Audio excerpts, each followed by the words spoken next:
La gloria de nuestro Dios llena toda la tierra. Él lo llena todo y en todo. Y de su plenitud tomamos todos gracia sobre gracia. Somos conscientes de la presencia del Señor. Creemos en ella. Creemos también que nos ha bendecido para bendecir. Creemos que no hay casualidad en sus caminos, que son perfectos. Por eso queremos aprovechar la ocasión para bendecir tu vida en su pacto y en sus promesas. Dios es fiel, su misericordia es para siempre. Que el ánimo, la fuerza de Dios llegue a tu vida y que Dios te despierte al mundo espiritual y te bendiga a través de la palabra. Eres bienvenido, bienvenida a nuestra programación Voz de Restauración. Ven y juntos estudiemos la poderosa y eficaz palabra del Señor. Amén. Amén. Gloria a Dios. La porción bíblica que vamos a estudiar se encuentra en 2 de Corintios capítulo 11, los versículos del 1 hasta el 3. Dice: ojalá que toleraseis un poco mi locura. Sí, toleradme, porque os celo con celo de Dios, pues os he desposado con un solo esposo, para presentaros como una virgen pura a Cristo. Pero temo que como la serpiente con su astucia engañó a Eva, vuestros sentidos sean de alguna manera extraviados de la sincera fidelidad a Cristo. Que Dios nos bendiga, hermanos, a través de la bendita palabra del Señor. Hace posiblemente varios años, no sé, el Señor fijó mis ojos en esta expresión, como una virgen pura para Cristo. Y como les digo, yo estudio la palabra para alimentar mi vida, nutrir mi vida espiritual. Pero mientras estoy leyendo, siempre tengo una libreta ahí y el Señor me hace ver algo.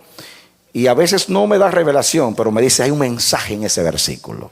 Entonces pongo ahí, pongo el texto y pongo mensaje. Y lo guardo ahí, encubo ahí ese huevo de Dios para cuando llegue el momento. Entonces cuando estoy orando al Señor, ¿cuál es el mensaje? Entonces estoy orando al Señor, este es el mensaje. Entonces ahí está el mensaje. A ver lo que Dios nos quiere decir a nosotros. Muy bien. Me llama mucho la atención lo que el apóstol dice aquí.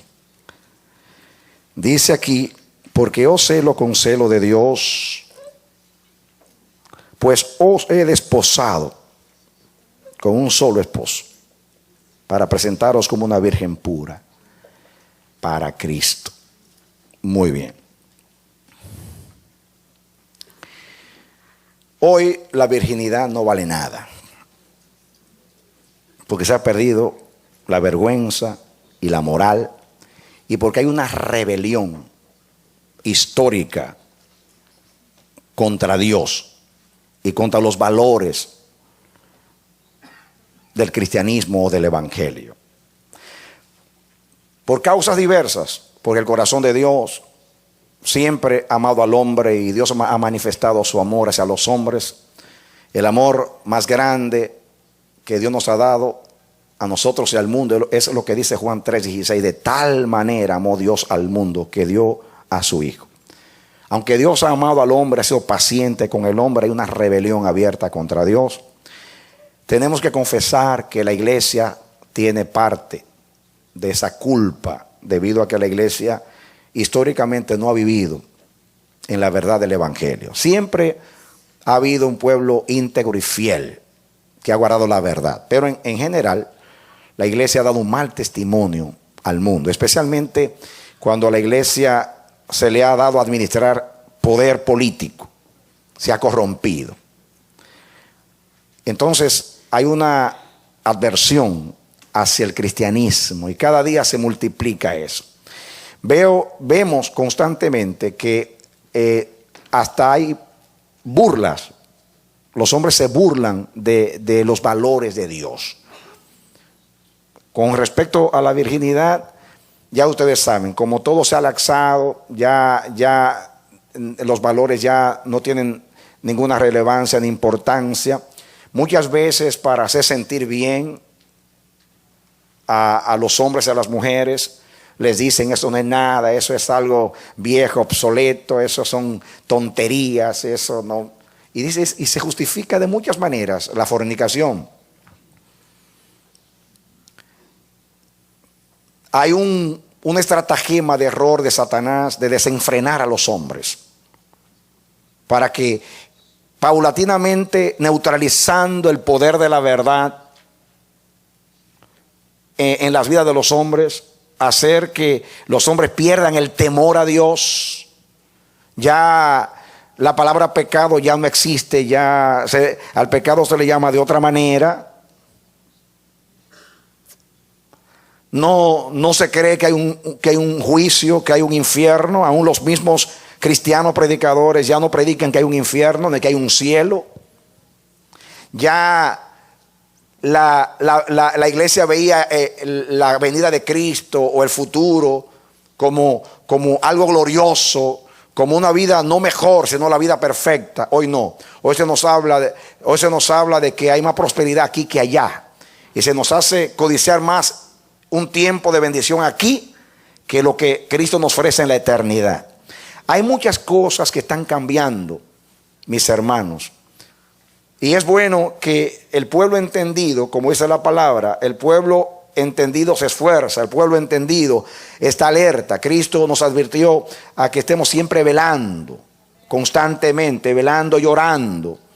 Hay un imperativo a los ministros a cuidar la verdad, a cuidar el depósito. Hay una advertencia profética de que en los últimos días habrá tiempos peligrosos. Habrá hombres amadores de los deleites más que de Dios, teniendo apariencia de piedad, pero negando la eficacia de la misma.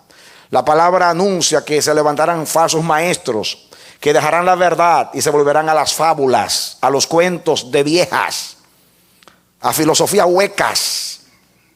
Pero damos gracias a Dios que Él hizo provisión para la preservación del evangelio, la preservación de la verdad y la preservación de un remanente fiel. Para que sea como sea, hemos traspasado los siglos, hemos llegado hasta aquí. Hay una iglesia, existe un remanente de Dios. El evangelio sigue siendo predicado a toda nación, tribu, lengua y pueblo. En eso me glorío en el Señor. Amén. Aleluya. Nosotros somos parte de ese linaje santo.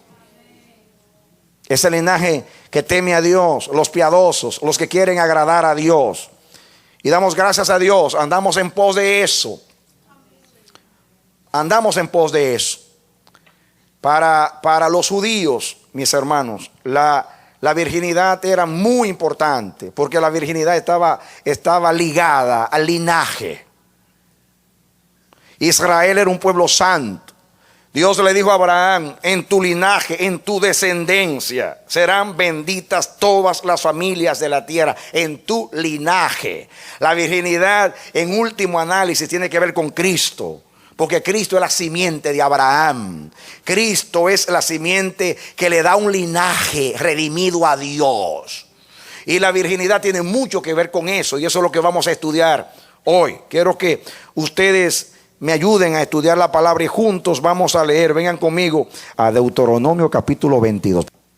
Dice el versículo 13: cuando alguno tomare mujer y después de haberse llegado a ella la aborreciere y le atribuyese faltas que den que hablar, y dijere: a esta mujer tomé y me llegué a ella y no la hallé virgen, entonces el padre de la joven y su madre tomarán y sacarán las señales de la virginidad de la doncella a los ancianos de la ciudad en la puerta.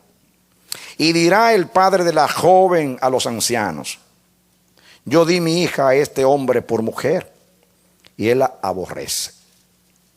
He aquí, él le atribuye faltas que dan que hablar, diciendo: no he hallado virgen a tu hija, pero vete aquí las señales de la virginidad de mi hija. Y excederán, dice aquí, y extenderán la vestidura delante de los ancianos de la ciudad. Entonces los ancianos de la ciudad tomarán al hombre y lo castigarán.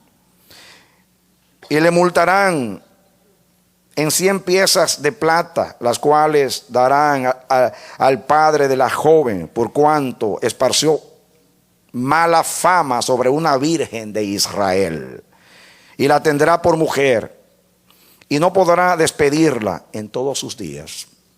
Mas si resultase ser verdad que no se halló virginidad en la joven, entonces la sacarán a la puerta de la casa de su padre, y la apedrearán los hombres de su ciudad, y morirá por cuanto hizo vileza en Israel, fornicando. ¿Cómo llama Dios a eso?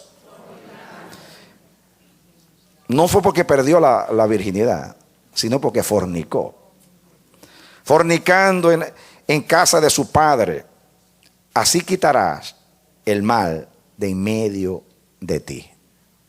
Si fuera sorprendido alguno acostado con una mujer casada, con marido, ambos morirán. El hombre que se acostó con la mujer, y la mujer también. Así. Ahora sigue hablando de otras leyes, pero me detengo aquí en el aspecto de la virginidad. Noten ustedes que en el propósito de Dios, debido a que hay que entender que Israel era un pueblo santo al Señor. ¿Qué cosa?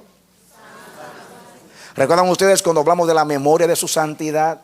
Que el nombre Yahweh, Jehová, tenía mucho que ver con la redención. Yo te saco de Egipto, de casa de esclavitud, para que tú seas mi especial tesoro entre todos los pueblos de la tierra. Hay que entender eso. Acuérdense que en la heredad de las naciones, la porción de Jehová es Israel. Estoy hablando ahora del Antiguo Testamento. La porción de Jehová es Israel. Por eso cada vez que yo voy a estudiar algo, Dios dice siempre vete a la causa, no al efecto. Mira, ve al fundamento, ve a la raíz. Algunos me dicen, pastor, ¿por qué usted predica tanto del Antiguo Testamento? Yo no me lo propongo. Dios me revela las cosas del Antiguo Testamento. Pero puedo responderte y decir, si Jesús predicó del Antiguo Testamento. Todos los sermones de Jesús fueron basados en el Antiguo Testamento. Todos los sermones de Pablo y de los apóstoles fueron basados en el Antiguo Testamento. ¿Por qué? Porque el Antiguo Testamento es la base para entender el Nuevo, y es el tipo, la tipología que revela el antitipo del Nuevo Testamento. En otras palabras, ¿cómo yo sé que Cristo es el Cordero de Dios? Porque el Antiguo Testamento revela a Cristo. ¿Cómo yo sé que el Mesías es Jesús? Pues todo lo que dice la Escritura se cumplió en Jesús. Así que cualquier cosa que yo vaya, que los apóstoles quisieron enseñar de parte de Dios, la base estaba en el Antiguo Testamento. Es la ilustración para entender el Nuevo. Pero luego venimos al Nuevo y aplicamos la palabra. Amén. Entonces hay que entender la ley de Moisés. ¿Por qué la ley era tan severa? Algunos juzgan a Dios por la severidad. Pero mis hermanos, entiendan que hay un propósito. Si Dios no hubiera sido severo en la manera que lo fue, jamás usted hubiera entendido lo que es el pecado y lo tanto que le ofende. Tampoco hubiera entendido la redención en Cristo, ni hubiera entendido la cruz y lo que el Padre exigió a Jesús en sustitución nuestra para redimirnos. No hubiéramos entendido. Lo que fue antes escrito fue para nuestra enseñanza. Entonces la base es que Dios, vamos a decirlo así, se desposó, se casó con Israel. Tu marido es el santo de Israel. Así le dijo Dios a Israel. Tu marido es el santo de Israel. Hija de Sión. Dios compara a Israel con una mujer y la relación de él con su pueblo como un matrimonio. Como dije una vez, que me ayudó a ilustrar y también a entender. Si todas las mujeres del mundo son infieles, a mí no me afecta. Pero si esa chiquita que Dios me dio es infiel, me lastima el corazón, me afecta su infidelidad. La infidelidad de las demás mujeres del mundo no me afectan, pero la infidelidad de aquella que Dios eligió para mí sí me afecta. Que todas las naciones sean infieles, puede ser que lastime un poco a Dios, pero que Israel sea infiel lo lastima completamente. Esa es la razón por la cual lo que pasaba en Egipto a Dios no le importaba. Lo que pasaba en Asiria, en Roma, en Grecia, a Dios no le importaba. Hasta que llegó el tiempo donde Dios se propone en Cristo salvar a las naciones. ¿Pero por qué? No porque Dios ignoraba, porque las naciones no son de Él, no. Sino porque Él eligió entre todas las naciones una nación. Y esa nación, para tener una relación con Él, tenía que ser santa, porque Dios es santo. Entonces Dios le dice a Israel: tú eras el pueblo más insignificante de todos los pueblos, pero yo te escogí para mí, para que tú seas mi especial tesoro. Y esa expresión, mi especial tesoro, significa propiedad privada. Eres solo para mí. Por eso Dios celaba tanto a Israel. Cuando Israel adoraba a otros dioses, hería el corazón de Dios, lo provocaba, así como el marido.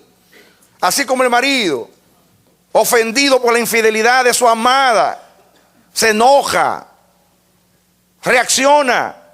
Hay en todo un libro, el libro de Oseas, donde Dios ordena a Oseas: cásate con una mujer ramera, prostituta, ten hijos con ella. Y después Dios ilustra que a pesar de la infidelidad de Israel, Dios seguía amando a Israel. Hizo vivir al profeta el dolor de la vergüenza, de la vileza de amar a una mujer infiel, para ilustrar el sufrimiento de él. Imagínense ustedes un ministro de Dios que se sobreentiende que el ministro gobierne bien su casa, mantenga a sus hijos en su versión, que vive en pureza, que sea sobrio y prudente, que tenga un hogar estable, con un testimonio. Y el profeta está casado con una ramera. Y mientras él está sufriendo, ella se va en pos de otros amantes. Imagínense qué tremenda ilustración. Lo que tuvo que vivir Oseas como profeta, para simplemente servir de señal y de ilustración de la infidelidad de Israel y del amor incondicional de un marido como Dios. Entonces, aquí la causa, dice aquí, que la causa por la cual Dios era tan severo, porque Israel era un pueblo santo a Dios. Entonces, la fornicación, el adulterio, es ese rompimiento de un pacto. Eso traía vileza a Israel, como dice ahí, vileza a Israel. Era abominación a Dios. Eso no representaba ni el carácter de Dios, ni el reino de Dios, ni el propósito de Dios.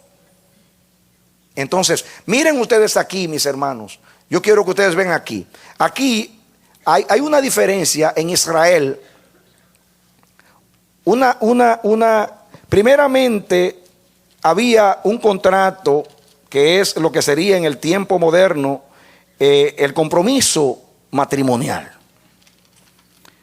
Y eso hay que entenderlo, si no, no vamos a entender el proceso, lo que era la costumbre hebrea en cuanto a lo que era el matrimonio. Primeramente estaban lo que se llama los desposorios, o sea, se desposaban los novios o los jóvenes. Muy bien. Eran los padres quienes elegían o decidían con quién se casaba su hija. Era la costumbre antigua. Entonces, los padres hablaban. Cuando un joven le gustaba o se enamoraba de una joven, iba donde su papá y decía: tómame a fulana como mujer. Como recuerdan ustedes Sansón, quiero a esta como mujer.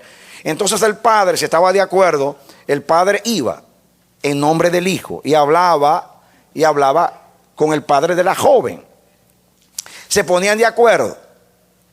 A veces había un acuerdo verbal nada más, una promesa: ok, yo te voy a dar a mi hija. Cuando era una promesa, simplemente eso se podía romper con los años. Pero ya después del exilio de los judíos, cuando regresaron, se hacía un documento legal para desposar a estos jóvenes. Lo que se llamaba los desposorios o desposarse, que se hacía un juramento. Por ejemplo, en Ezequiel 16:8 dice: y dite juramento y entré en concierto contigo, dice el Señor Jehová, y fuiste mía. Quizás al final o en algún momento de otros mensajes yo voy a leer esta porción, porque habla del matrimonio de Dios con Jerusalén o con Sión. Pero tomo este pasaje, Ezequiel 16:8, dice: y dite juramento y entré en concierto contigo, dice el Señor Jehová, y fuiste mía. A través de un acuerdo me desposé contigo. Entonces, cuando se firmaba ese documento, entonces se llegaba a un compromiso. Y esa joven pertenecía a ese joven. Aunque había una diferencia entre el desposorio y el matrimonio, había una diferencia. No era lo mismo, porque se pasaba aproximadamente un año, era la costumbre, más o menos un año, puede ser más, pero más o menos un año después que se firmaba el desposorio, hasta lo que es en sí el matrimonio, donde había una consumación de la relación. Ya entraban en una relación íntima, se casaban, se juntaban.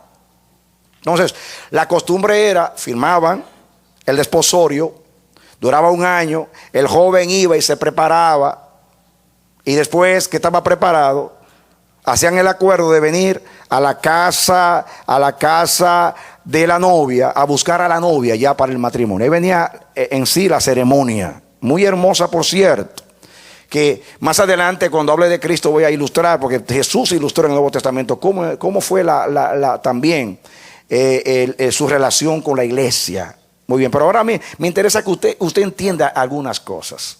Ahora, cuando se hacía ya ese compromiso,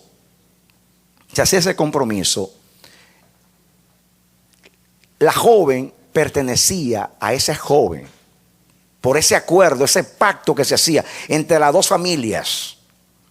El trabajo del padre, de la madre y de la joven era cuidar a la joven, cuidar la virginidad de la joven, cuidándola para el matrimonio, para el día del matrimonio. Aquí ustedes pueden mirar algo, mis hermanos, y es que aquí habla de que si alguien se casaba con una joven y después del matrimonio decía que ella no era virgen y la difamaba, el papá iba a los jueces en la puerta de la ciudad y llevaba el vestido o la señal de la virginidad, de que ella era virgen en el matrimonio. Porque todavía es costumbre en los países árabes que cuando se va a consumar el matrimonio en la primera noche, en la luna de miel, el esposo lleva ese vestido, o la esposa un paño, y entonces cuando se rompe el himen en la primera relación, naturalmente hay derramamiento de sangre. Se toma el vestido en el momento, o el lienzo, la señal, y entonces se presentaba delante del pueblo la sangre de la virgen cuando se le rompió el himen en el momento de la primera relación. Entonces se enseñaba la sangre como un testimonio de que ella fue virgen al matrimonio. Si el esposo, para difamarla, decía lo contrario, el papá guardaba ese lienzo. Qué tremendo es. Guardaba ese lienzo. Qué enseñanza gloriosa. Guardaba ese lienzo. Muy bien. La virginidad es fidelidad anticipada. ¿Qué yo dije?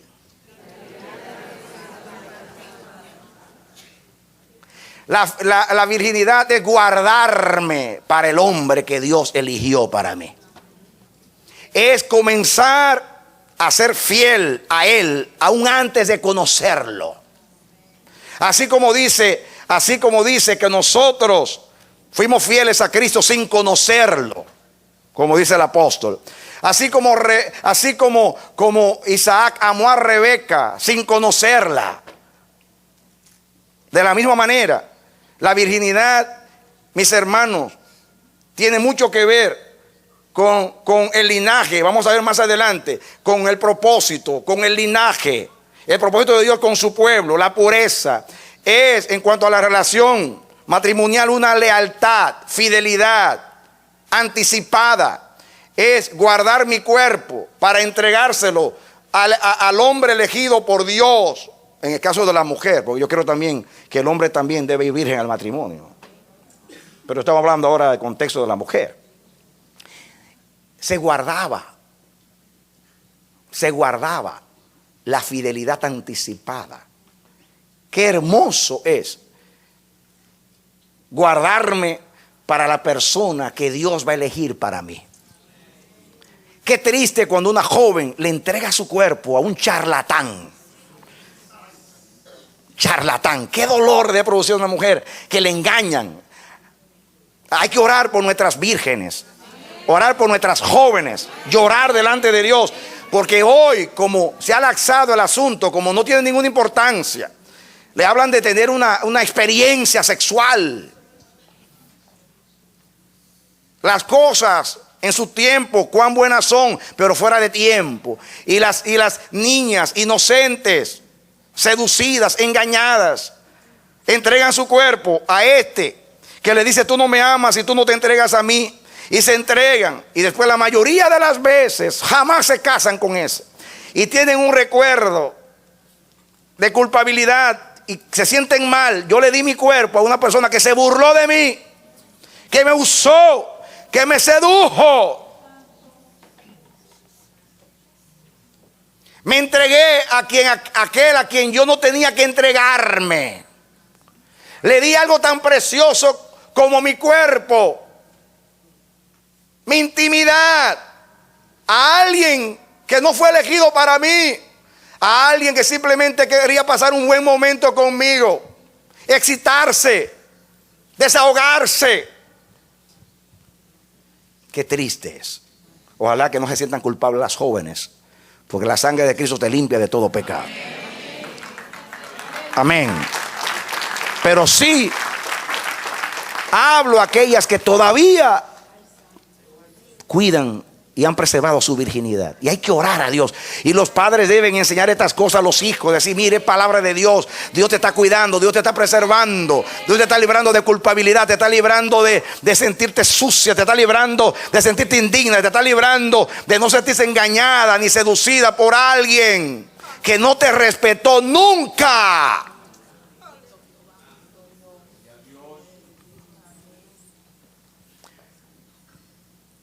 Y Dios dio un castigo primeramente al esposo charlatán que difama a su esposa sabiendo que era virgen, y después dice que no era virgen, y tenía que pagar una multa bien grande, porque usted ve esas piezas de plátano, pero en ese tiempo era mucho dinero. Tenía que pagarle al papá, había que pagar un precio por difamar a una virgen. Pero cuando era verdad, entonces la mujer, la virgen, moría y el padre tenía que pagar. Había un precio que pagar. Fíjense que de ambos lados, tanto por difamación, por la mentira de juzgar mal a una virgen, o en el caso contrario, cuando es verdad, había un precio que pagar. Pero guarden eso para el final del mensaje, había una señal con sangre de fidelidad. Señal con sangre. Guarden eso para el final. Y se me olvida a mí, ustedes no lo van a recordar, porque hay una revelación. Vamos ahora a los sacerdotes. Levítico capítulo 21. Está hablando ahí de los sacerdotes, para que entendamos. Comencemos con el 10 para que entendamos. Y el sumo sacerdote entre sus hermanos, sobre cuya cabeza fue derramado el aceite de la unción. ¿Están conmigo? Amén.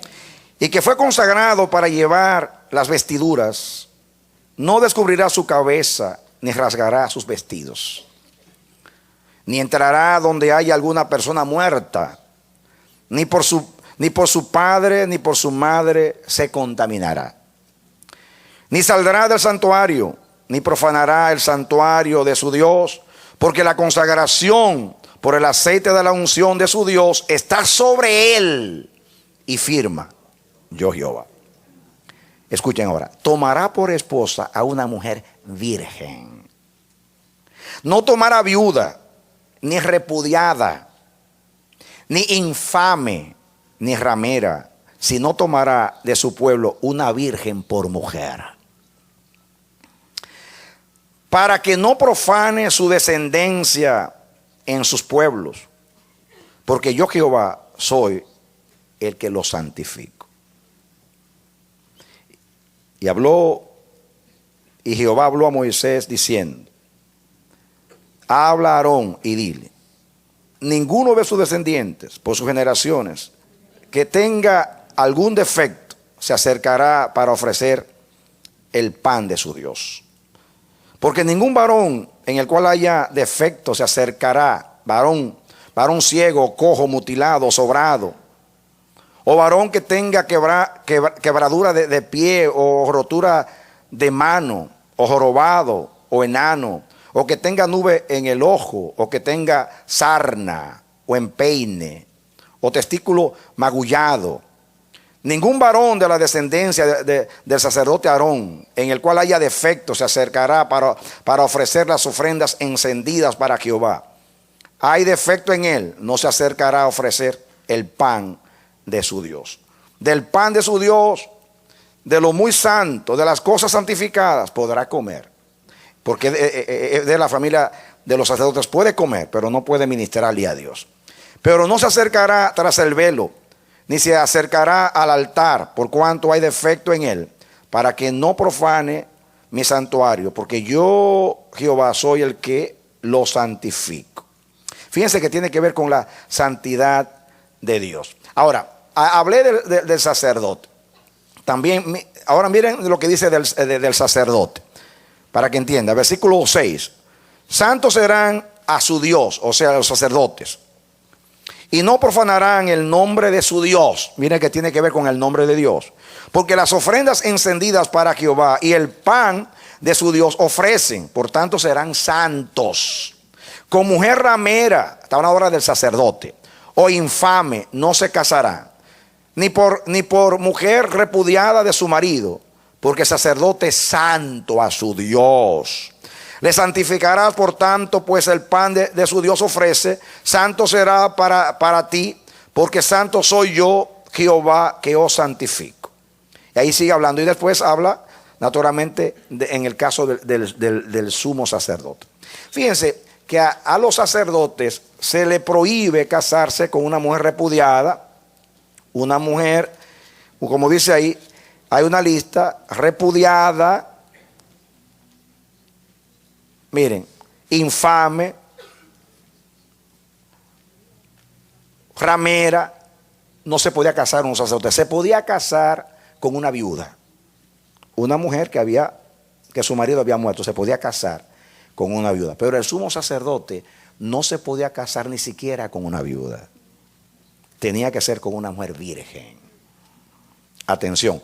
Y la causa es siempre porque ellos ministran a Dios, porque ellos ponen el pan cada sábado, porque ellos encienden las luces, porque ellos queman el incienso, porque ellos ministran al Señor.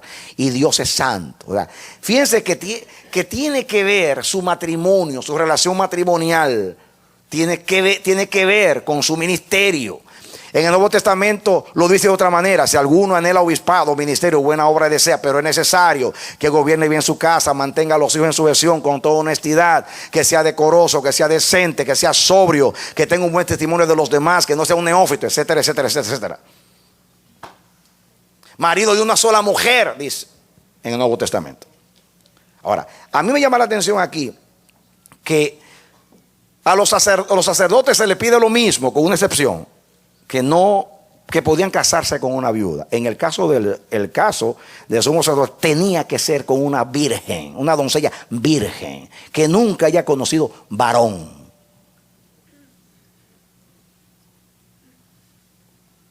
¿Y saben ustedes por qué me llama la atención comenzando a aplicar desde ahora? Porque cuando Pablo dice: yo los celo a ustedes con celo de Dios, está diciendo, como dice a los Corintios, puede ser que ustedes tengan 1000 ayos o 1000 instructores, pero solamente tienen un padre. Yo los engendré en Cristo. Amén. En otras palabras, yo soy el padre de la iglesia de Corinto, porque yo fui el instrumento de Dios para engendrarlos en Cristo a todos ustedes. Y yo como padre, mi trabajo es cuidar vuestra virginidad para un día, cuando llegue el momento del matrimonio con Cristo, en el día de su venida, ustedes todavía sean vírgenes. Por eso los celo. Pablo está en su mente, aplicando los principios. El trabajo de un padre era velar por esa hija porque se había desposado, había hecho un compromiso y había que cuidar su virginidad, porque era una vergüenza, era una vileza, no solamente para Israel, sino para la familia. Entonces Pablo dice: yo soy el padre, yo soy el padre, y el trabajo mío es celarlos, cuidarlos. Los celo con celo de Dios. Yo a ustedes los desposé con un solo marido, Cristo. Y mi trabajo es cuidarlos para que ustedes mantengan la virginidad para el día que se tengan que entregar a Jesucristo. Pero escuchen, hermanos, Cristo no es sacerdote, Cristo es sumo sacerdote.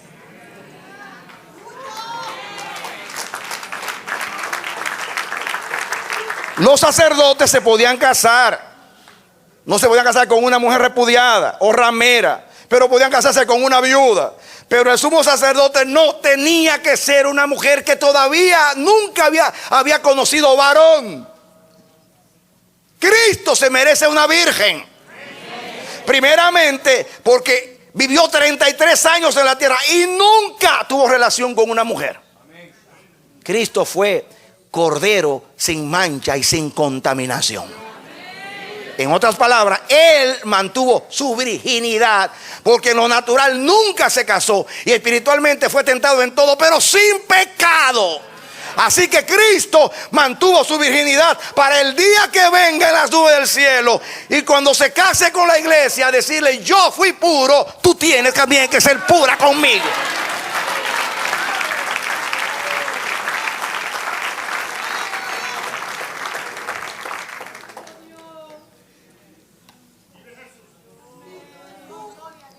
¿Usted entiende? Cristo no se merece una ramera. Cristo no se merece una repudiada. Cristo tampoco se merece una viuda porque tuvo otro hombre, aunque se murió. Cristo se merece una virgen pura para Cristo. Y esa es la iglesia, virgen pura para Cristo.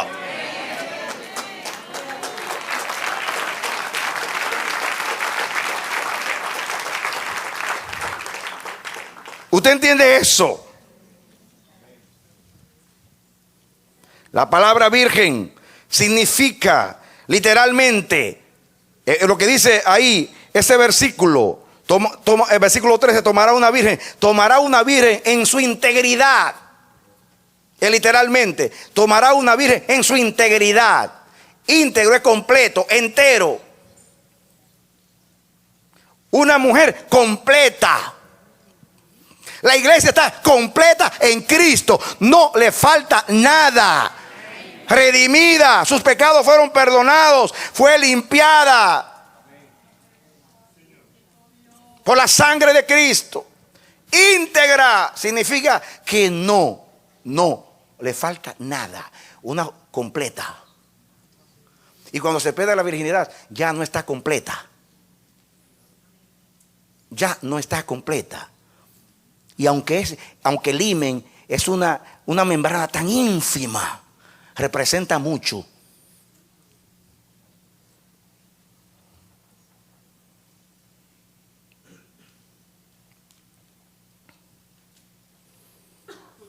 La palabra virgen que se usa aquí es la palabra betulá, que significa una doncella virgen que nunca conoció varón.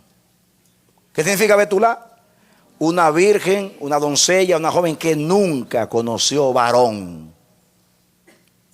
Ahora, lo interesante es que esta palabra betulá viene de otra palabra, bazal o batal, que significa separar. ¿Qué significa? Separar. Así que una virgen es una separada para su marido. Por ejemplo, Cristo fue separado para la iglesia desde antes de la fundación del mundo. Dios dijo, hijo, así como le dijo a Abraham al siervo, que es un tipo del Espíritu Santo, Eleazar, ven, y puso, la Biblia dice que le puso sus manos en su parte íntima y le dijo, júrame que tú no vas a casar mi hijo con una cananea.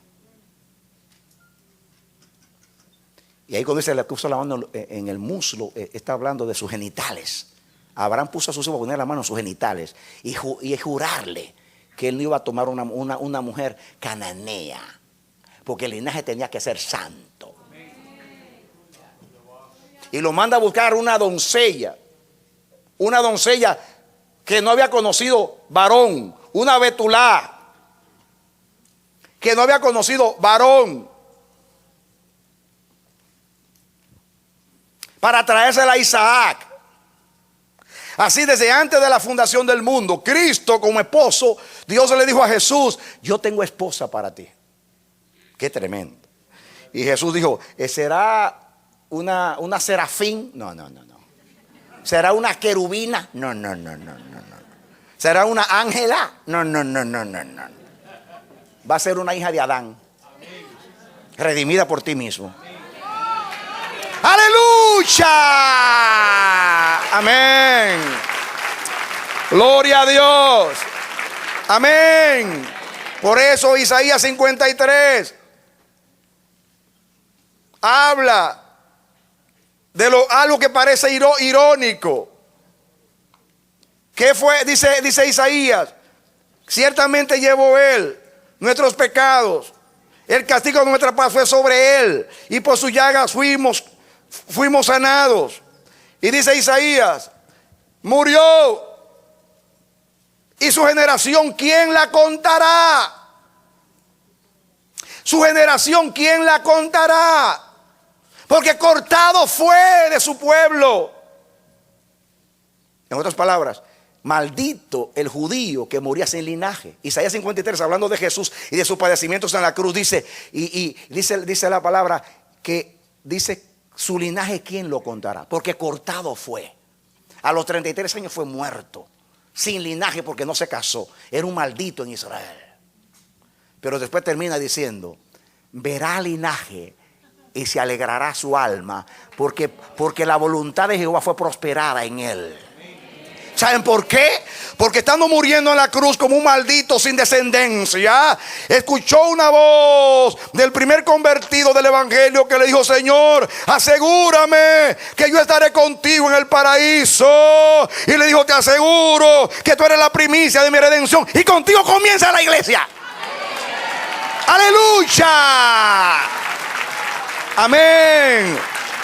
Y verá linaje. Y ahí estaba el linaje. Estaba el linaje, una mujer redimida, una mujer rescatada por él mismo, comprada por él mismo, para amarla, porque es el fruto de su sacrificio, el fruto de su esfuerzo redentor y salvífico.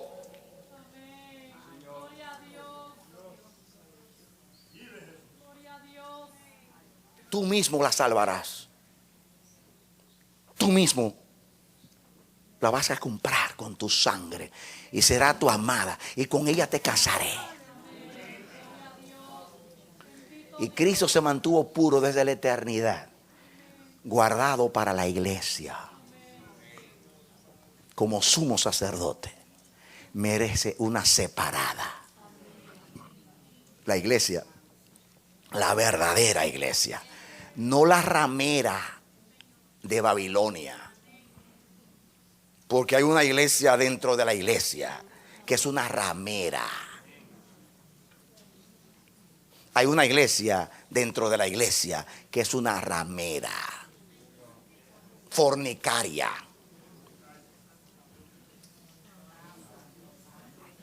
Y Apocalipsis habla mucho de eso, de la fornicación espiritual de Babilonia, la ramera, la que se ha prostituido como se prostituyó Israel muchas veces. Pero hay una iglesia pura, santa, que se presentará a Cristo un día, gloriosa, sin mancha y sin arruga, para Él. Y tú y yo somos parte de esa iglesia. Amén. Y me gusta, Betulá significa originalmente separar. La Virgen era separada, pero el Padre tenía que guardarla. Y Pablo dice, oh celo con celo de Dios. Es lo mismo que Juan el Bautista, que era amigo del esposo. Y el trabajo era cuidar a la esposa en el periodo del desposamiento. Fíjense que el padre la cuidaba hasta que fuera desposada. Y entre el desposamiento o el desposorio hasta el matrimonio es el amigo del esposo, en este caso Juan. Pero en el caso de Pablo era padre, era amigo. Y dice Pablo, yo os celo con celo de Dios. Y yo los desposé a ustedes con un solo marido. Y Cristo solamente merece una sola mujer, que sea virgen, purificada por su sangre y guardada para Él.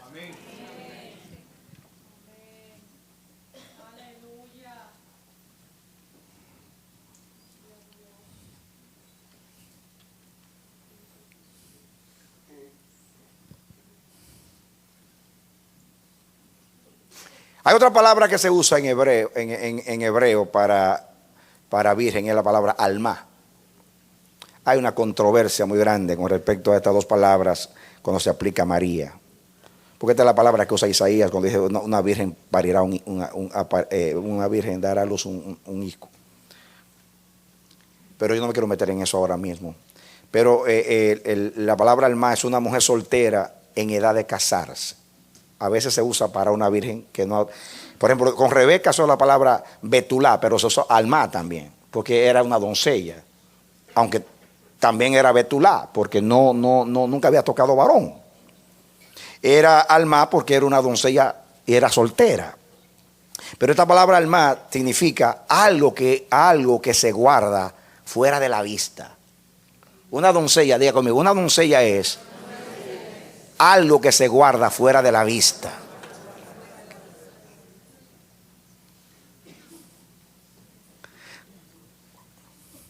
Por eso me gusta aquí cuando los hermanos vienen con sus anillos o a anunciar su compromiso. Parte del propósito es que ya a esa que está, vamos a decir, desposada, no se le fije la vista. En otra palabra, no toques lo que no es tuyo. No veas lo que no te pertenece. Amén. Me gusta el significado, porque una alma puede ser que sea una doncella y también se puede aplicar a una que no ha tocado varón, aunque puede ser que también haya tocado varón, porque tiene edad. Una viuda, por ejemplo, que sea joven, puede ser una alma. Pero me gusta porque generalmente cuando era muchacha, joven, soltera, era en Israel, generalmente no se había casado, a menos que no fuera viuda. Hay viudas jóvenes, como Ruth, que parece que es joven.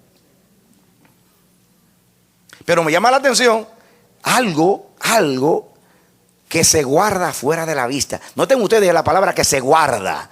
Algo que se guarda fuera de la vista. Una doncella es algo que se guarda fuera de la vista. Y Betulá, que virgen, significa separar. Y esa es la iglesia. Cuando el diablo esté mirando a la iglesia, no la mires, que no es tuya, está guardada para Cristo. Amén. Amén. Así como la virgen guarda su virginidad para entregarse un día al esposo elegido, el varón elegido por Dios para pasar el resto de los días. Pero me gusta las dos connotaciones de estas palabras. El separar y el guardar de la vista. Porque eso es una doncella. Eso debe ser la iglesia. Una virgen pura para Cristo. Guardada para Cristo. Fuera de la vista de Cristo. ¿Cómo se aplica eso hoy? La iglesia ha pasado por tantas manos. Está hablando de la iglesia nominal, institucional. Esto, aunque Pablo está hablando de la iglesia en forma colectiva, hay que aplicarlo en forma individual. Tú eres individualmente el cuerpo de Cristo. Tú eres templo del Espíritu Santo. Tú eres una virgen para Cristo. Tú eres una betulá, una alma, una doncella, una alma betulá, una doncella joven, soltera, pero también que ha guardado su virginidad, aplicando las dos palabras y juntándolas.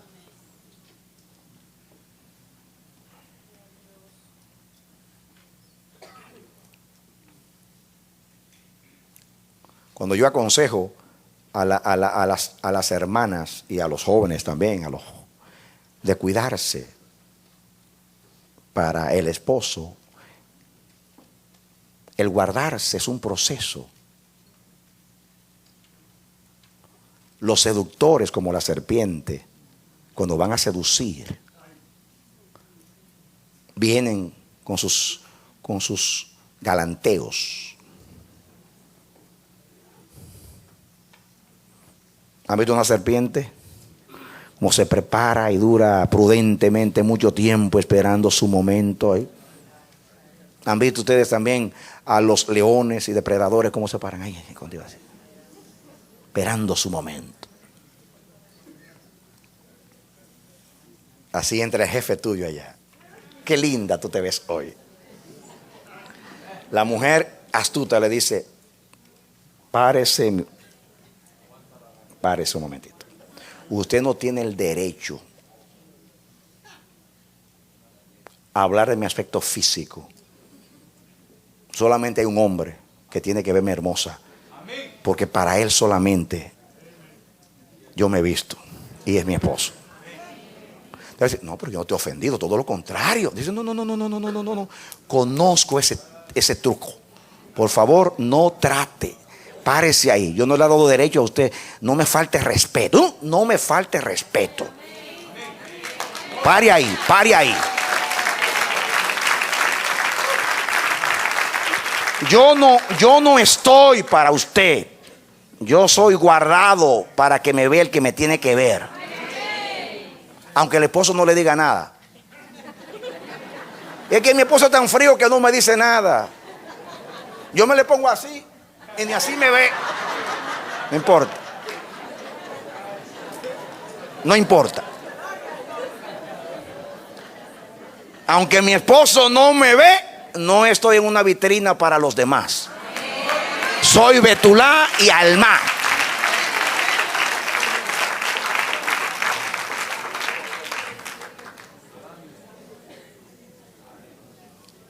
La satisfacción más grande no es tener una aventura con el amante, sino tener la dignidad de ser solo para el esposo. ¡Aleluya! Amén. Los amantes corrompen, los esposos dignifican.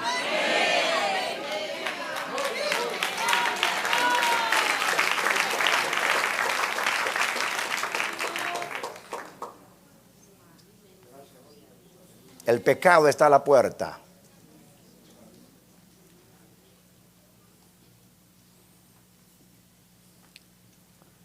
Los lazos que ponen los cazadores siempre son atractivos.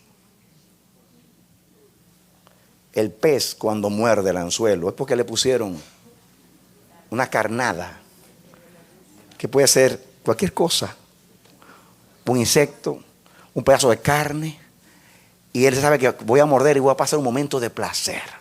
Pero después los ganchos se le meten en la boca y por ahí queda preso.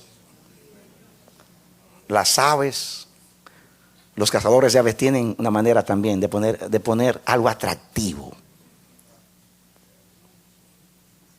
Ya yo les he hablado cómo se cazan los monos. Pone la tinaja la boca de la tinaja, que quepe el puño que puede entrar pero que no pueda salir, y se le pone maní adentro. O cualquier nuez que le guste al mono. El mono mete la mano, toma el maní y lo va a sacar la mano y no puede sacarla. Y entonces la tinaja está amarrada de un árbol con cadena y él comienza. Lo único que tiene que hacer es soltar el maní, saca la mano y se va. Pero prefiere perder su libertad por la tentación de tener el maní. Eso es lo que pasa en la seducción.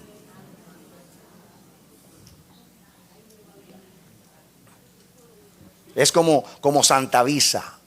Disfruta ahora del vestido, pero paga después con intereses. Y por un momento de placer vienen años de depresión, de desaliento, de culpabilidad, de vergüenza, de vileza. Por un momento que no me pude contener, que no pude guardarme de la vista de un seductor, porque no me respeté a mí mismo. Porque en última instancia no es al esposo que estás engañando, es a ti misma. Igualmente el esposo no es a la esposa que estás engañando, es a ti mismo que te estás engañando. Y estoy hablando a los cristianos, porque los de afuera no saben lo que es un pacto y mucho menos lo van a respetar. No saben lo que es su cuerpo, que es templo del Espíritu Santo. Y no saben que la fornicación es un pecado directamente contra el cuerpo y por consiguiente contra Cristo, porque Cristo fue el que redimió tu cuerpo, que es templo del Espíritu Santo.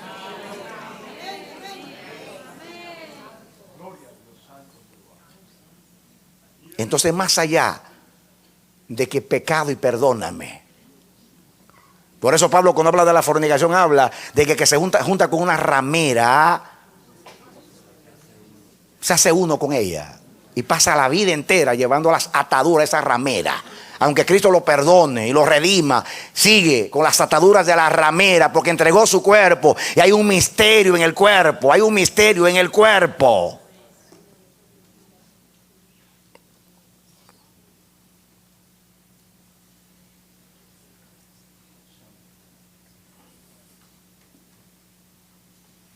Si pecaste, abogado tú tienes para con el Padre, a Jesucristo el justo. Pero vete y no peques más. Cuídate para tu Dios de la vista. Un alma es una guardada de la vista de los demás, de los depredadores. Pablo habla de las mujercillas cargadas de pecado, que son esas mujeres atadas, enfermas, porque sembraron mucho en el sexo. Y como muchos hombres que han sembrado en el sexo, que están enfermos, que se pasaron viendo pornografía y hasta las mamás la desnudan con la imaginación, porque están enfermos. Se depravaron. Ellos piensan que están pasando un buen placer y se están depravando, están pasando de seres humanos con dignidad de Dios a bestias brutas.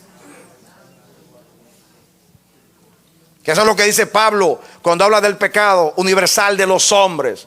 Se entregaron a la lascivia, se entregaron al desenfreno, se entregaron a los pecados contra la natura. Ya dejaron de ser hombres creados a la imagen de Dios para ser bestias.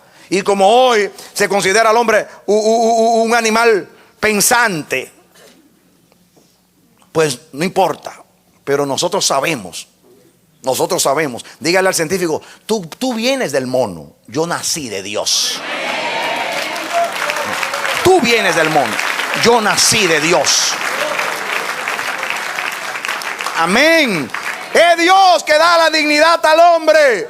El hombre sin Dios pierde la dignidad y llega a la bajeza, a la vileza, a la vergüenza, a arrastrarse como la serpiente, a lamer el polvo.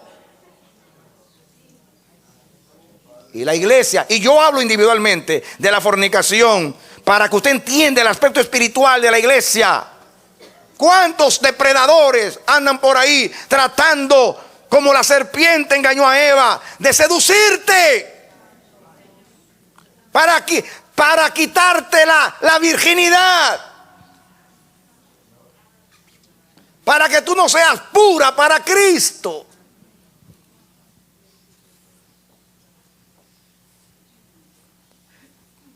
Una betulá es Una virgen es una doncella apartada, separada para su marido.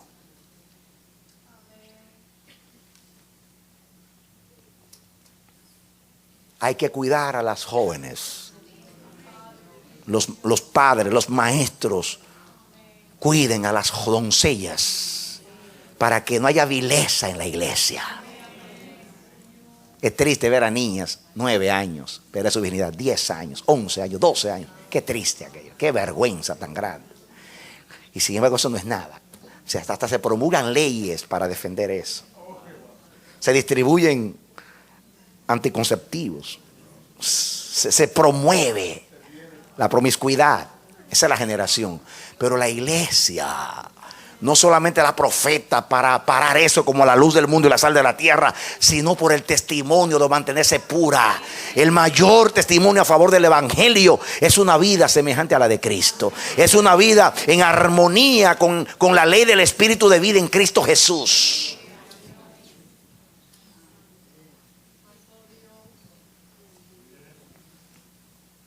Cuando usted se mantiene individualmente puro para Cristo, usted está contribuyendo a que la iglesia colectivamente sea pura para Cristo. Por eso estoy hablando directamente a lo personal. Porque hablo de la fornicación porque ese es el contexto. Pero no solamente está hablando de sexo. Está hablando del engaño, de la mentira, de seducir los sentidos y la mente, como hizo la serpiente con Eva.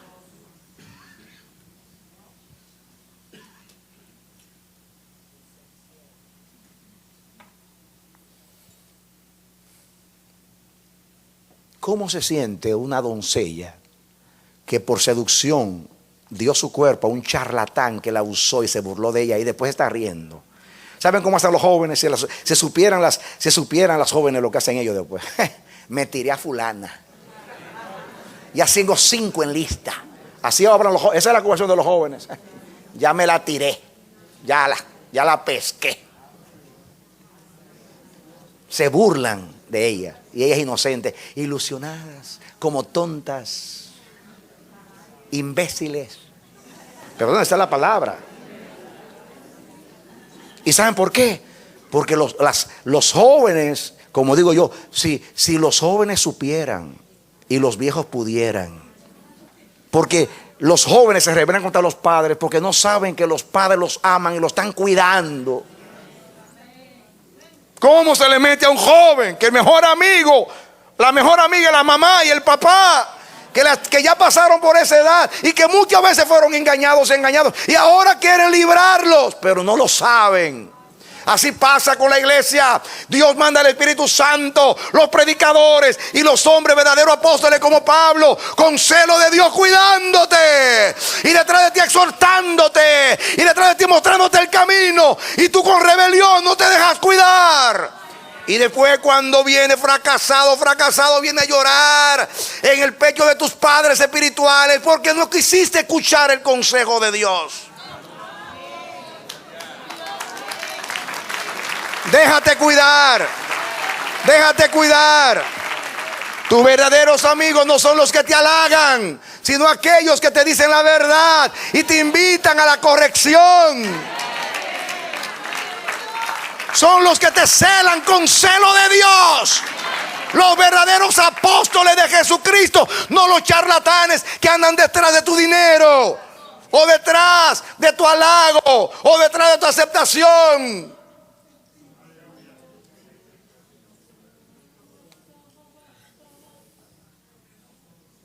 Por eso hay padres espirituales y madres espirituales. Apártate de todo aquel que llamándose padre te quiera seducir en la índole que sea, no solamente sexualmente, sino quiere usarte, quiere manipularte, quiere adueñarse de tu vida. Estaba en California, en Fontana, y se acercó al final una hermana y me dijo: voy a una iglesia y hay muchas profecías. ¿Qué es para usted un profeta verdadero? Y no titubeé, porque tenía la respuesta. Y le dije: un profeta verdadero es aquel que te lleva a Dios. Amén. Amén. Moisés dijo: profetas se levantarán en medio de ti. Si se levantara un profeta en medio de ti y anunciare cosas y se cumplen esas cosas. Tiene unción, ¿no? Pero ese profeta te lleva a adorar ídolos. Apártate y que sea muerto y mátalo a ese profeta, porque te apartó de Jehová tu Dios. Bueno, ahora no hay que matarlo con un revólver o una pistola, pero hay manera de matarlo, de ignorarlo, de decirle: no me vas a engañar, yo soy de Dios.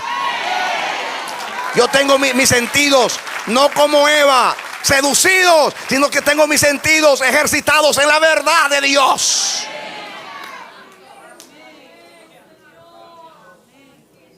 Hay que abrir los ojos. Tienen que caer las escamas de los ojos.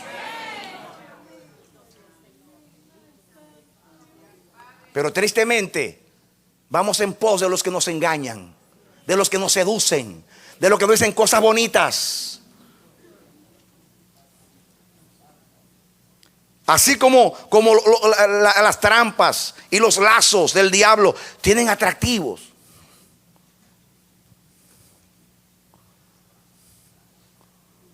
Usted no le pone ajenjo a las moscas. Las moscas van, y las abejas donde hay dulce no van a ir donde hay ajenjo, algo amargo. El seductor no te va a poner algo amargo. La palabra, cuando se saborea, es miel, pero cuando se traga es ajenjo.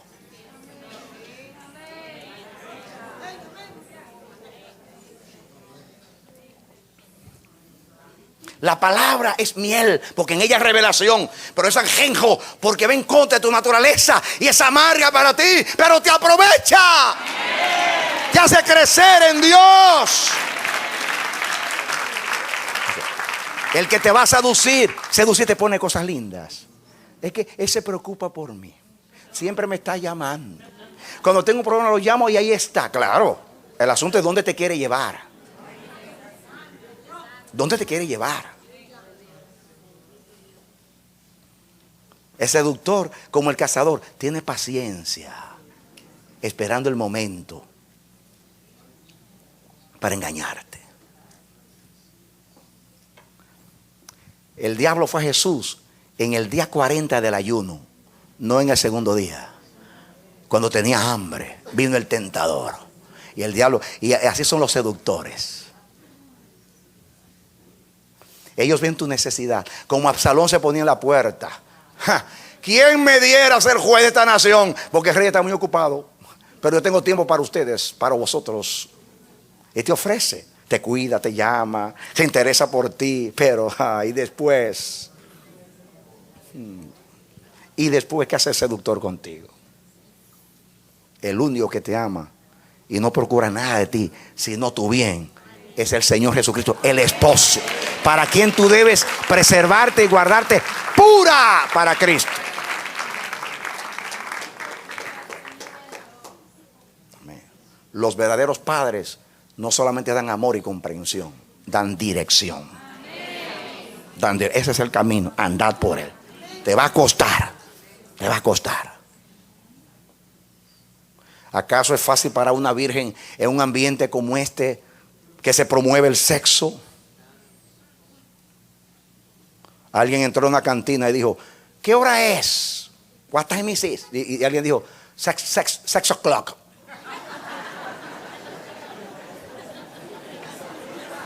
Sex o'clock. Estamos en la hora del sexo. Esa es la hora del sexo. Parece como que descubrieron el sexo por primera vez. Están así, en encantamiento. Es increíble. Aun cuando tú no puedes, te hacen poder y te dan Viagra. El asunto es que es una enfermedad terrible. Pero yo estoy hablando espiritualmente. Ahora aplíquese a lo espiritual. Habrá hombres amadores de sí mismos, avaros, calumniadores, crueles, aborrecedores de lo bueno, ingratos, traidores, arrebatados, teniendo apariencia de piedad, mas negando la eficacia de la misma. El mal prevalece en todas sus formas. Ha crecido, se ha desarrollado. El diablo comenzó en Génesis siendo una serpiente, en Apocalipsis un dragón. Así ha pasado con el pecado y con el mal en la tierra. Se hace más difícil mantener la virginidad y la pureza para Cristo en este tiempo. Pero hay quienes aman a Cristo. El amor de Cristo nos constriñe, nos aprieta, nos obliga. Amén. Amén. Acuérdense que lo amamos porque Él nos amó primero.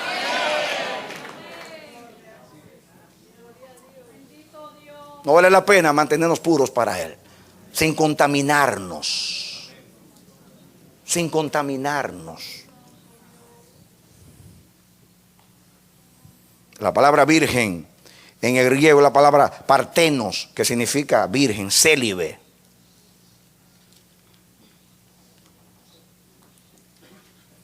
Señala exclusivamente que no ha conocido varón. Por eso traduce, Betulá se traduce parcenos en griego, en el idioma griego. Mantener la virginidad, mantener la pureza. Pero yo quiero que ustedes vean algo aquí, muy importante. Miren ustedes lo que dice aquí. La causa por la cual tenía que casarse con una virgen el sumo sacerdote. Lo tienen. Miren ustedes. Estamos leyendo Levítico 21, no he pasado todavía ahí. Dice el 13: toma por esposa a una virgen, a una mujer virgen. ¿Están conmigo? No tomará viuda, ni repudiada, ni infame, ni ramera, sino tomará de su pueblo una virgen por mujer.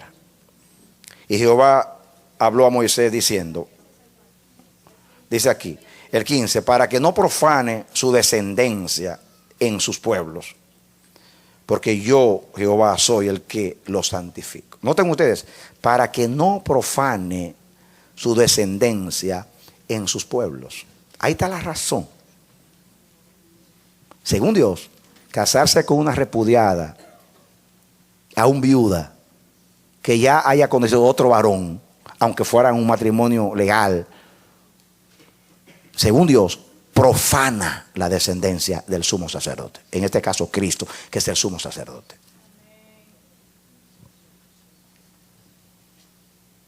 Esta palabra profanar en hebreo significa gastado, desgastado. Por eso figurativamente se usa para algo que es débil y enfermo. También se puede traducir perforar, con implicación herir, disolver, profanar.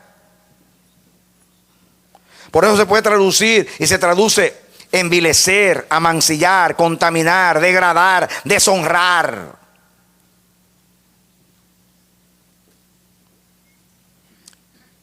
Escuchen que el sacerdocio era hereditario. ¿Qué era el sacerdocio? Hereditario. Solamente la familia de Aarón. Y el sumo sacerdocio se heredaba también como el sacerdocio. Entonces, si se seguía el linaje de Dios, después llegó a ser una posición política. Pero cuando se mantenía la integridad de la palabra, el que heredaba el sumo sacerdocio era el hijo del sumo sacerdote. ¿Recuerdan ustedes los hijos de Aarón? Después que murió Aarón vino Eliezer y llegó a ser el sumo sacerdote. Y por ahí sucesivamente el hijo de Eliezer y siguió el linaje. Entonces, sí, según Dios, no solamente el aspecto de la santidad, sino el cuestionamiento, porque el primogénito heredaba el sumo sacerdocio. Y no podía haber un cuestionamiento, una duda acerca del sumo sacerdote. Había que cuidar el linaje. Porque cuidando el linaje se cuida el pueblo. ¿Qué yo dije? Cuidando el linaje se cuida el pueblo. La iglesia es guardada cuando guardamos a nuestros hijos, los naturales y los espirituales. Podemos tener una iglesia pura y santa hoy, pero no lo será mañana si la iglesia no mantiene y guarda su virginidad. No habrá linaje santo si no hay una iglesia virgen. ¿Qué yo dije? No habrá linaje santo si no hay una iglesia virgen. Esto tiene unas implicaciones poderosísimas en todo el sentido. Dios es un Dios de linaje. Dios guarda verdad para siempre. Dios es el Dios que hace pacto hasta 1000 generaciones y sigue el linaje, la descendencia. Tus hijos son santos. Tus hijos son santos. Si la iglesia guarda hoy la virginidad y se mantiene pura para Cristo, entonces mañana habrá linaje puro para Dios. El linaje no se guarda en el futuro. El linaje se guarda en el pasado. Es ayer que había que cuidar el linaje.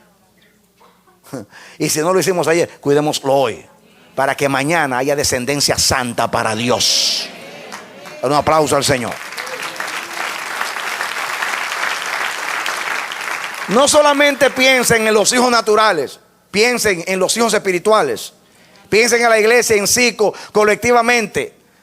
Porque Jesús dijo de María: ella es mi madre en lo natural, pero mi madre y mis hermanos son los que hacen la voluntad de Dios. Nuestros hijos mañana pueden convertirse en enemigos de Dios. Pueden convertirse en personas ajenas a Dios, si ese es el camino de la elección de ellos. Se pueden hacer indignos de Dios. Pero mis padres, Jesús dijo: mi familia son los que hacen la voluntad de Dios. Esa es mi familia. La familia espiritual, en otras palabras, quiso decir, la relación que yo tengo con mi madre es espiritual, porque ella es una sierva de Dios. Entonces, nuestra familia es el linaje de Dios. Los que guardan verdad, los que hacen justicia, los que se mantienen puros, los que son de Dios.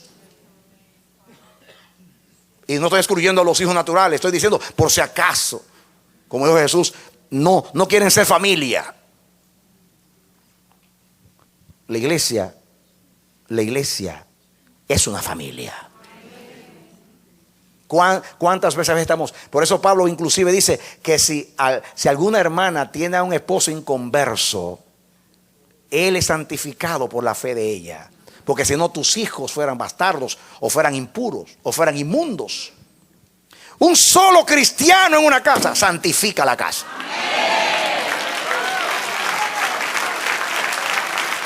Amén. Aleluya. Si tu esposo es inconverso y tú eres santa, él es santificado por causa tuya. Lo dice Dios. Si no, tus hijos fueran inmundos. Y no son inmundos. Linaje de Dios sois.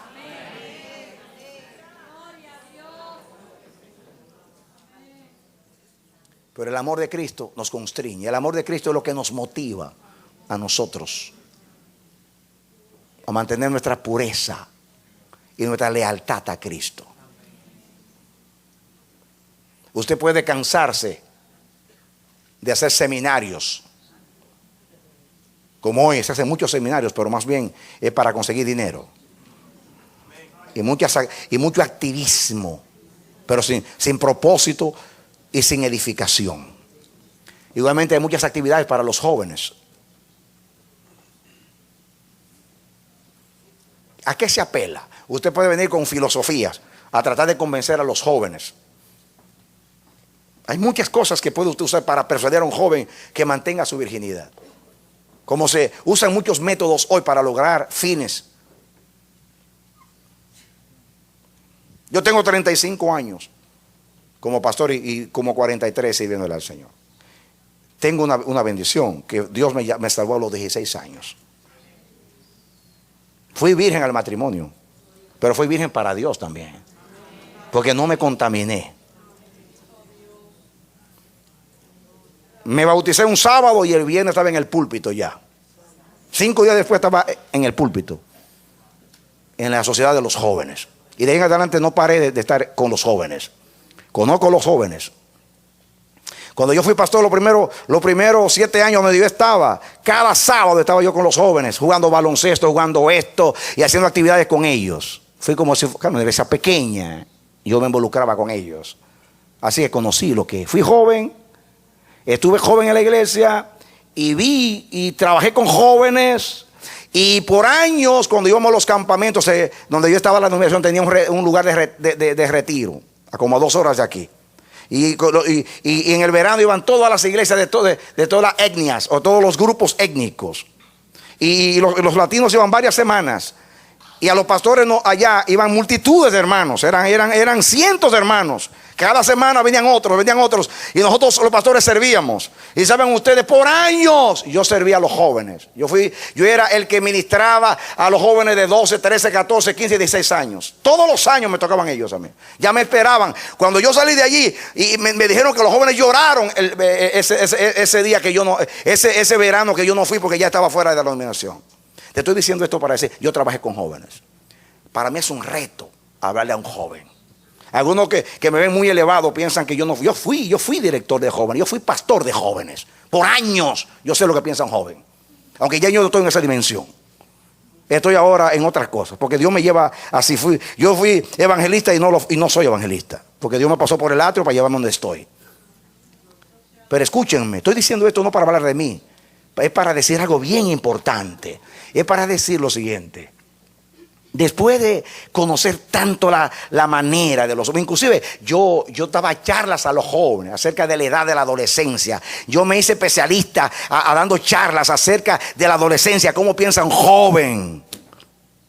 Si me vieran cómo enseñé tantas cosas acerca de esa edad, de la pubertad y la adolescencia, y cómo piensa un joven, y tenía mis chistes como todo el mundo que trabaja con los jóvenes. Todo eso yo lo hice, yo pasé por allí por años.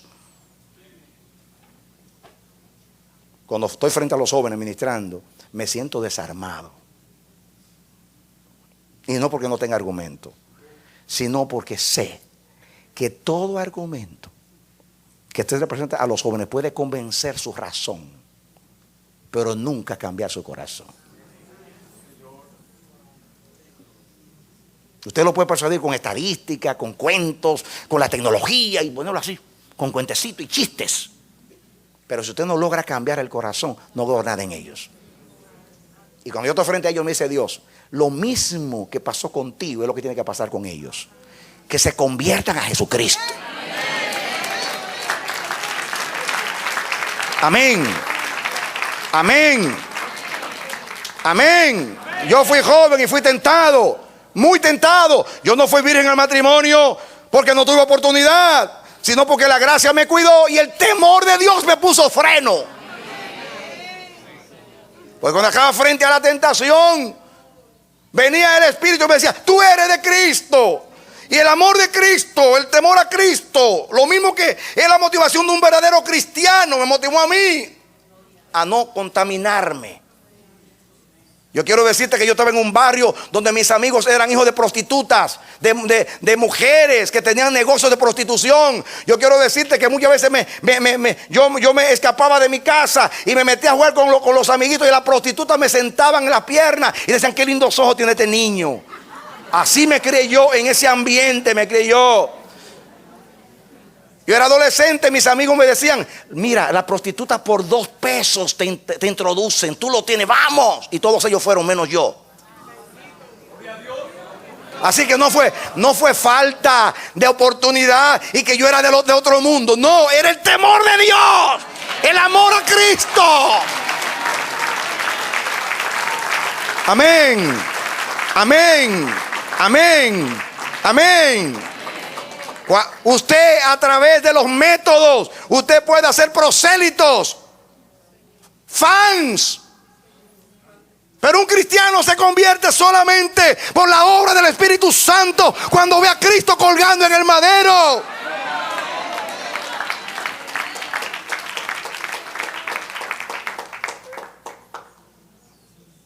Y cuando estoy frente a los jóvenes de Dios, no te pongas a inventar. Háblale que amen a Cristo, como Cristo los amó a ellos. Y si eso no funciona, no son de Dios. Pierde tu tiempo con otras cosas. Porque lo único que hace que un pecador se aparte del pecado y odie el pecado y aborrezca el pecado y le diga no a la carnada, por sutil que sea, por atractiva que sea, es el amor de Jesús. Amén. Amén. Amén. Y te voy a decir algo. Te voy a decir algo que nunca he dicho desde el púlpito, Pero siendo un ministro, por lo menos 6 veces han venido mujeres a declarárseme a mí. Y mujeres lindas, en todos los tiempos. Y la primera que vino me sorprendió porque ninguna me trató de seducir. Me vinieron a decir lo que sentían. Y yo recuerdo a la primera. Con la primera Dios me dio el discurso para las otras. No, de verdad, porque me iluminó Dios. Y me dice que una persona que usted no lo está esperando lo sorprende con una cosa así. Usted, Dios mío, ¿qué es esto? Yo recuerdo la primera. El Señor me iluminó y le dije: mira, hija, te quiero decir algo.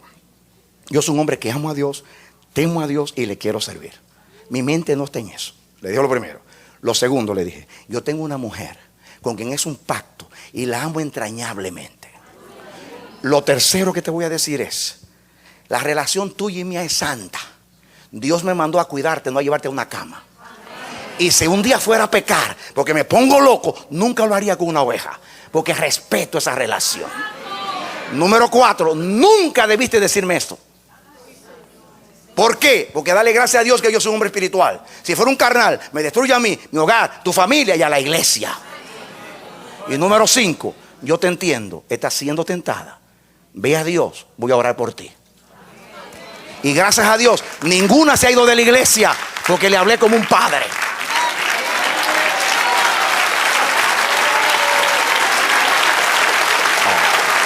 Dios es testigo, Dios es testigo, que no he exagerado una sola palabra y le he dicho.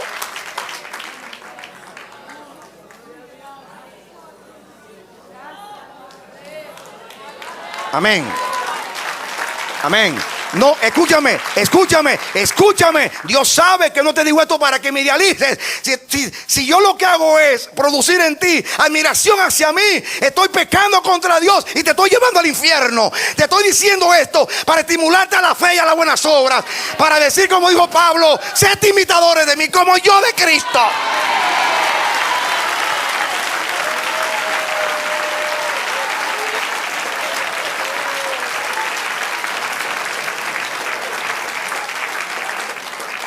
En mi devoción con Dios pido más perdón que lo que adoro. No porque esté entregado al pecado, sino porque cada vez que me acerco a Dios, más impuro y sucio me siento.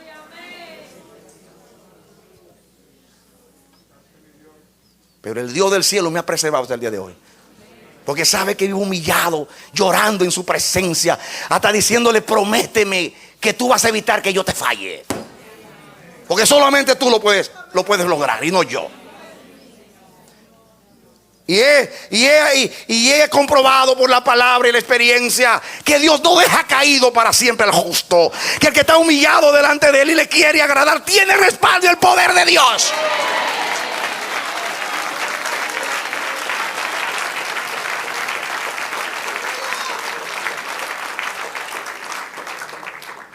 Lo que te quiero decir en último análisis es que lo que me ha motivado a ser fiel a Cristo es eso mismo, el amor de Cristo.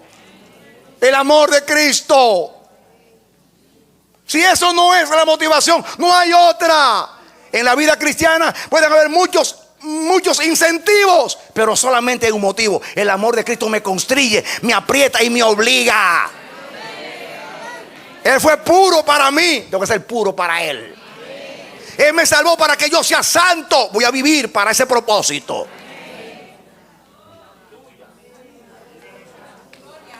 Esa es la motivación. Esa es la motivación. Esa es la motivación. Pídele a Dios: Jesús, dame amor por ti. Dame amor por ti. Enséñame el amor del Calvario. Enséñame tu santidad. Enséñame lo que te costó salvarme. Quiero que esa sea mi motivación. Porque tiene que haber una motivación para vencer. Porque para rechazar una tentación, una seducción, algo que es atractivo, algo que tú necesitas en la carne, tiene que tener un poder mucho más grande para decir: no, yo lo quiero, pero no lo quiero, porque hay algo que quiero más, y es agradar a mi Dios.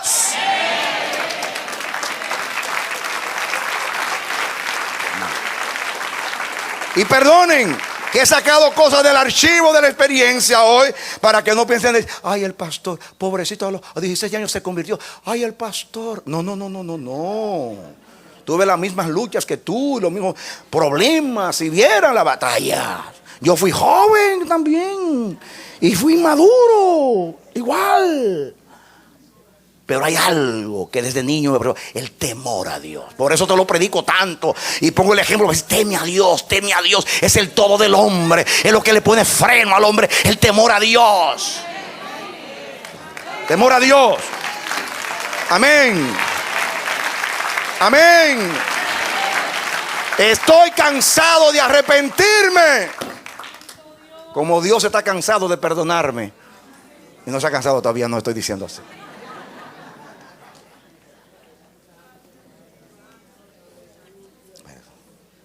¿Creen ustedes que una virgen se va a mantener pura si no ama a ese ser a cual se va a entregar? ¡Ja! Si fue un negocio de los padres que me eligieron a este loco, no, tiene que tener una motivación de amor, va a decir, para él me preservo, seré solo para él.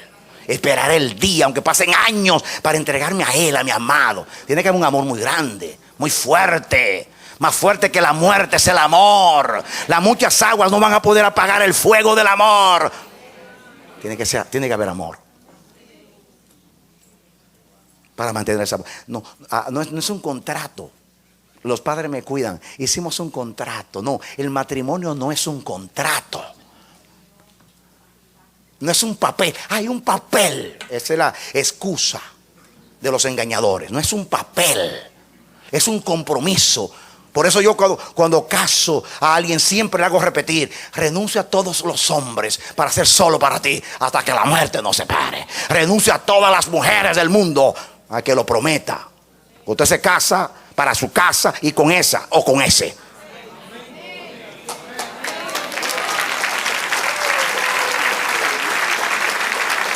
Amén. Dele aplauso al Señor. Aleluya. Como una virgen pura para Cristo, iglesia. Como una virgen pura para Cristo. No te dejes seducir. Tú eres de Cristo. Mantén limpia tu vestidura y que no falte un ungüento en tu cabeza. Porque fuiste ungida para servir a Cristo. Fuiste vestida de lino finísimo y blanco. La pureza de tu Cristo. Padre, en el nombre de Jesús, gracias por tu bendita palabra. Te ruego en el nombre de Jesús, en el nombre de Jesús, en el nombre de Jesús. Te ruego, Padre, que esta palabra llegue al corazón. Toque el corazón, toque el corazón, toque el corazón. Persuádenos con tu espíritu. Que el amor tuyo vaciado en nuestros corazones sea la fuerza, la potencia que nos mueva a vencer el pecado que está en nuestros miembros. Gracias por guardarnos de tentación y por perdonarnos las veces que hemos caído. Manténnos puros para ti. Somos tuyos. Cuida a la iglesia. Cuida a la iglesia de las serpientes. Cuida a la iglesia de los seductores. Cuida a la iglesia de los falsos maestros. Cuida a la iglesia de los falsos padres. Cuida a la iglesia de aquellos que se enseñorean de ella y la quieren para beneficio, para llevar a cabo proyectos y no para llevarla al propósito de tu voluntad, oh Dios. Cuídanos de ellos. Cuídanos, Dios. Somos débiles, pero tú eres fuertes. Cuídanos, Dios. Queremos ser guardados de la vista de esa gente, de los seductores. Queremos ser separados para ti como santos. Porque eso es ser virgen para ti, Dios. En el nombre de Jesús. Yo oro por ti, mi hermano. Ruego a Dios con todo mi corazón, como Cristo a la diestra del Padre, para que el Dios del cielo que te llamó a su gloria eterna en Jesucristo te perfeccione, te dé ese amor poderoso, ese amor que hizo que Jesús dejara el trono del Padre para venir a exponerse a la vergüenza y al vituperio por causa tuya y llevar tu maldición. Que ese mismo amor sea el incentivo, el motivo, tu fuerza, lo que te mueva. Ese es el amor de Jesús que fue derramado en ti. Que ese amor te produzca todo en tu corazón para tú mantener la pureza y tú mantengas tu virginidad para Cristo. Porque un día Él como esposo vendrá para llevarnos a su casa, para vivir una relación eterna con Él. Él es el esposo, nosotros la iglesia, su esposa, su desposada. Que Dios te bendiga y te dé la victoria en Cristo Jesús.